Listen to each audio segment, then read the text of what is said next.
તમે જોઈ શકો છો કે બેટરી ઇન્ફોર્મેશન બધી ડિજિટ્સના ફોર્મમાં જ છે. પેજ નંબર 110 પર 2005 2014 નું તમને ટેબલ આપ્યું છે. જોયું? બધી ડિજિટ્સ જ છે પ્લસ રેન્ક આપેલા છે. ઇન્ફોર્મેશન તમને નીકળી ગઈ છે.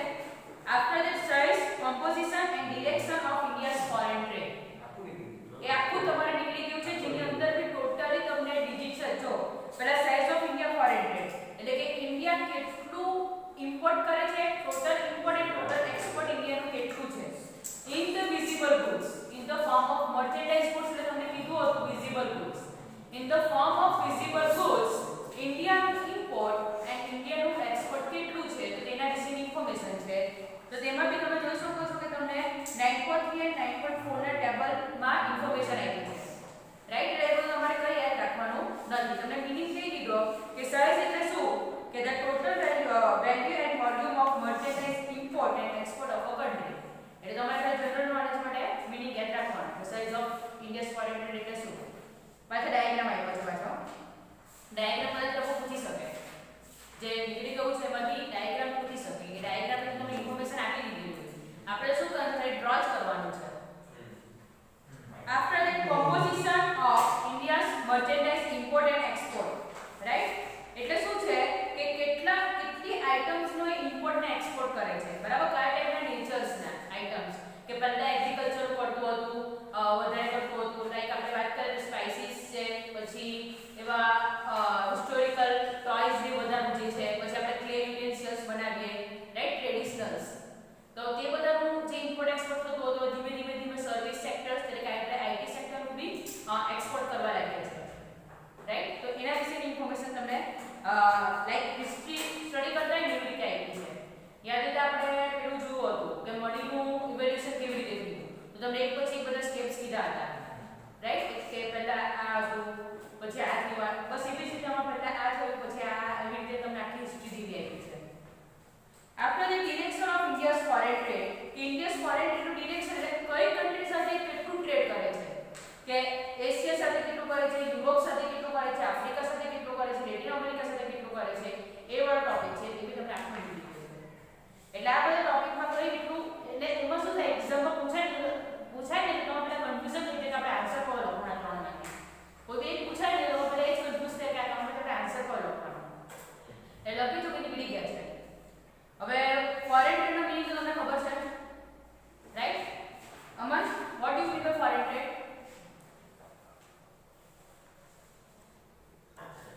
11th માં BA માં ફોરેન ટ્રેડનો મીનિંગ તમે સ્ટડી કરી ગયા છો. સો what do you mean by foreign trade?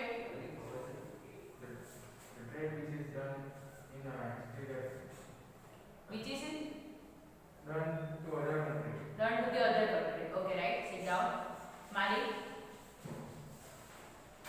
Trade which is done Bangladesh सारे बड़ी Thailand કેમ ભાઈ ગુજરાતી માં કે આપણે ઇંગ્લિશ માં સ્ટડી ચાલો.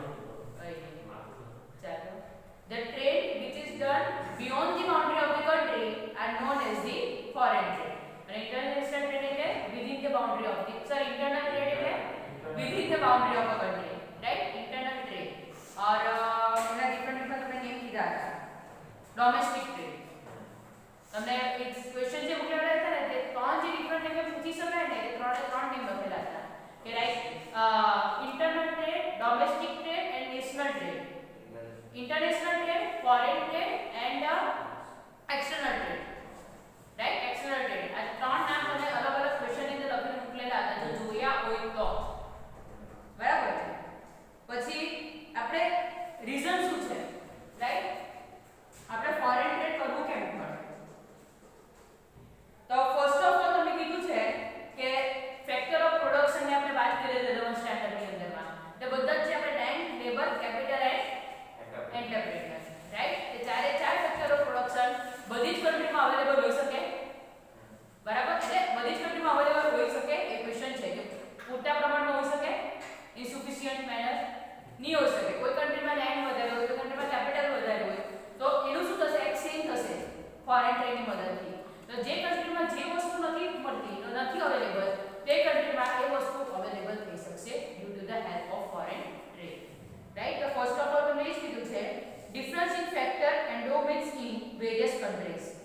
બધી જ કન્ટ્રીમાં અલગ અલગ ફેક્ટર ઓફ પ્રોડક્શન છે તો એને આપણે ઇક્વલ કરવા માટે ફોરેન ટ્રેડ કરીએ છીએ નેક્સ્ટ છે cost of production cost of production આપણે ડિક્રીઝ કેવી રીતે કરી શકીએ તો ફોર એક્ઝામ્પલ આપણી પાસે કોઈ સોર્સિસ લિમિટેડ છે ડિમાન્ડ સપ્લાયનો બીજો આપણે ટર્મ યાદ કરીએ તો સપ્લાય લિમિટેડ હોય ઇફ સપ્લાય ઇઝ લિમિટેડ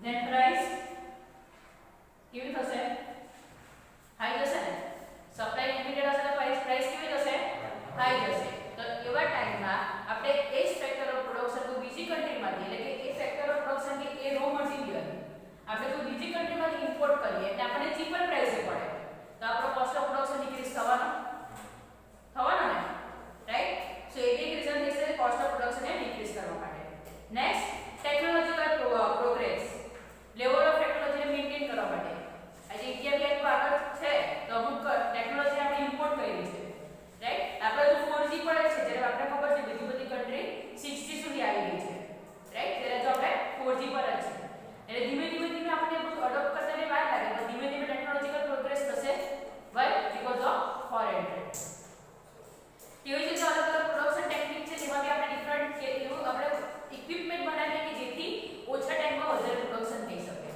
તો એ ઇક્વિપમેન્ટ છે એ ટેકનોલોજી છે તે બી આપણે શું કરવી પડે ઇમ્પોર્ટ કરવાની જરૂર છે કરવી પડે right now division of labour and specialisation હવે બધી જ કંટ્રીના લેબર બધા જ કે સ્પેશિયલાઇઝ નહીં હોય રાઈટ ઇન્ડિયાના લેબર છે એ અમુક એવી પ્રોપર મેનર છે કે જેમાં સ્પેશિયલાઇઝ હશે ફોર એક્ઝામ્પલ વાત કરીએ તો એગ્રીકલ્ચરની વાત કરીએ તો એ લોકો વિચારી શકે કેવી રીતે એગ્રીકલ્ચર સારી રીતે કરવાનું છે તો બી એમાં તો ઓસ્ટ્રેલિયા વાળા જે એગ્રીકલ્ચર કરે છે તો તે વર્લ્ડ ફેમસ છે રાઈટ લોકો જે ટેકનિકથી એગ્રીકલ્ચર કરે છે ફાર્મિંગ કરે છે તો તે વર્લ્ડ ફેમસ છે એ બીજી બી ઘણી સ્વીડન કે સ્વિટ્ઝરલેન્ડ કે કન્ટ્રી છે કે જેમાં બી એગ્રીકલ્ચર ટેકનિક અને ફાર્મિંગ ટેકનિક લોકો સારી રીતે અડોપ્ટ કરે છે પણ આપણા કન્ટ્રીના લેબર બી છે બરાબર તે અમુક વાતમાં સ્પેશિયલાઇઝ હોય બીજી કન્ટ્રીના લેબર ત્યાંની વાતમાં સ્પેશિયલાઇઝ હોય તે લોકોને ટાઈપનું વર્ક એલોકેટ કરી દે તો શું થશે ઓછા કોસ્ટમાં સારું એવું પ્રોડક્શન થઈ શકશે અને જેની જરૂર હોય તો તે શું કરશે એ લોકો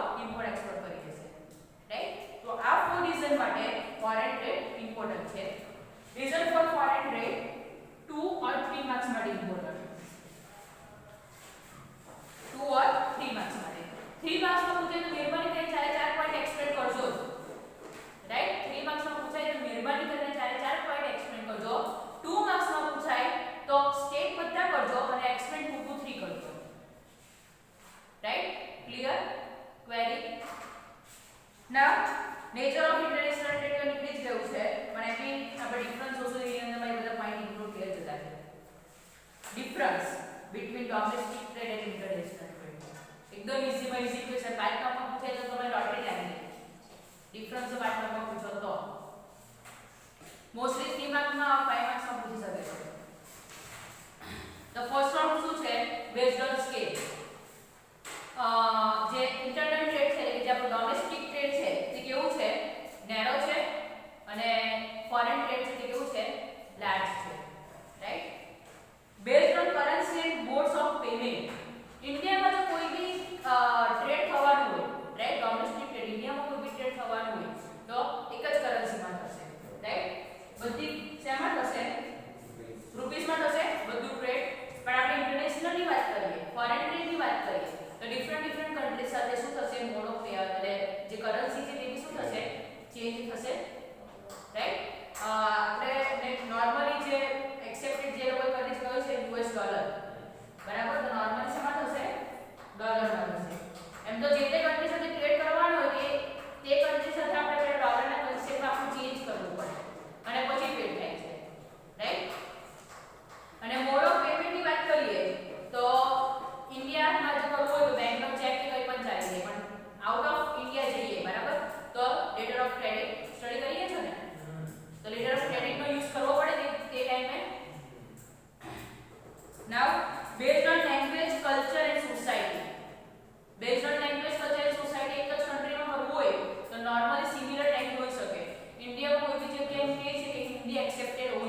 ડિફરન્ટ કન્ટ્રીની લેંગ્વેજ બી કેવી પડે છે, ડિફરન્ટ પડે છે.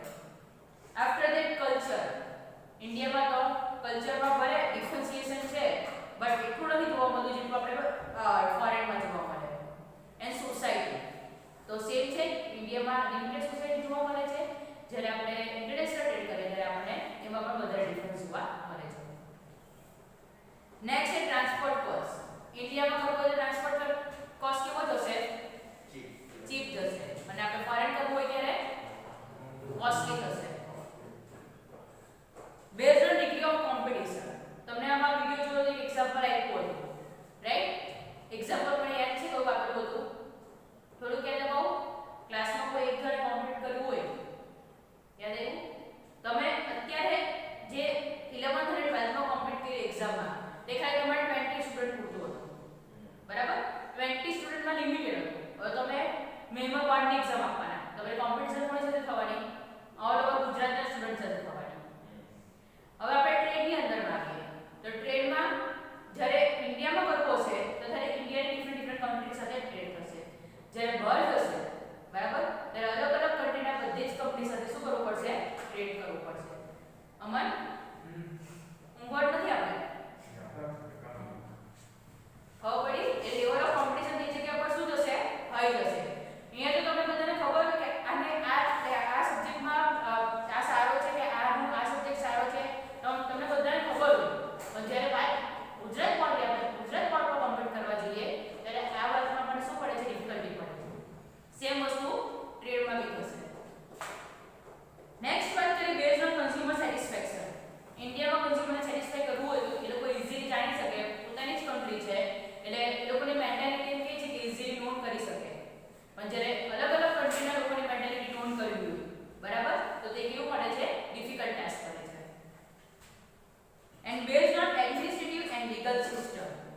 ઇન્ડિયામાં તો લોસ બધાને ખબર જ હોય, રાઈટ? હવે વાત કરીએ તો આપણે ગુજરાતમાં ખબર છે કે જે આલ્કોહોલ ને બધું કેવું છે, રેસ્ટ્રિક્ટેડ છે, જ્યારે બીજા સ્ટેટ્સમાં નથી, રાઈટ? બીજા અમુક સ્ટેટ્સમાં એ વસ્તુ રેસ્ટ્રિક્ટેડ નથી. ઇન્ડિયાવાળાને બધાને આ વસ્તુ ખબર હોય, પણ મે બી પોસિબલ છે કે જ્યારે ફોરેન ટ્રેડની વાત હોય તો ત્યારે એ લોકોને આ વસ્તુ ખબર નહીં હોય. પોસિબલ છે એટલે કઈ જગ્યા પર કયા લોસ ચાલતા છે કઈ કન્ટ્રીમાં, રાઈટ? કઈ વસ્તુ રેસ્ટ્રિક્ટેડ છે, કઈ વસ્તુ પર રેસ્ટ્રિક્શન નથી, તો એ બધી વસ્તુને જાણવા માટે મુશ્કેલી પડી શકે છે ફોરેન ટ્રેડની અંદરમાં. તો આ તમારા 7 પોઈન્ટ્સ હતા ડિફરન્સના. તમારે ડિફરન્સની રીતે લખવાનું છે, રાઈટ? એટલે ફોરેન એન્ડ ડોમેસ્ટિક, કે ડોમેસ્ટિક એન્ડ ફોરેન, કોઈ બી રીતે તમારે આ રીતે લખવાનું છે અને અહીંયા આવશે તમારું પોઈન્ટ્સ. ક્લિયર? આવી રીતે તમારું ભલે તમને પેરેગ્રાફ આપ્યો છે પણ તમને જે પેરેગ્રાફ વાંચવામાં મજા આવે છે, આ વાંચવામાં મજા આવે ને તમને, બરાબર? તો આપણે કેવું વિચારવાનું કે હું એક્ઝામ આવી રીતે લખા તો એક્ઝામિનરને બી આ આનાથી મારી ઇમ્પ્રેશન સારી પડશે. ક્લિયર? સો હવે આપણે જે balance of payment and exchange rate વાળો જે ટોપિક છે તે નેક્સ્ટ વિડિયોમાં ડિસ્કસ કરશું, રાઈટ? કોઈ બી કોઈ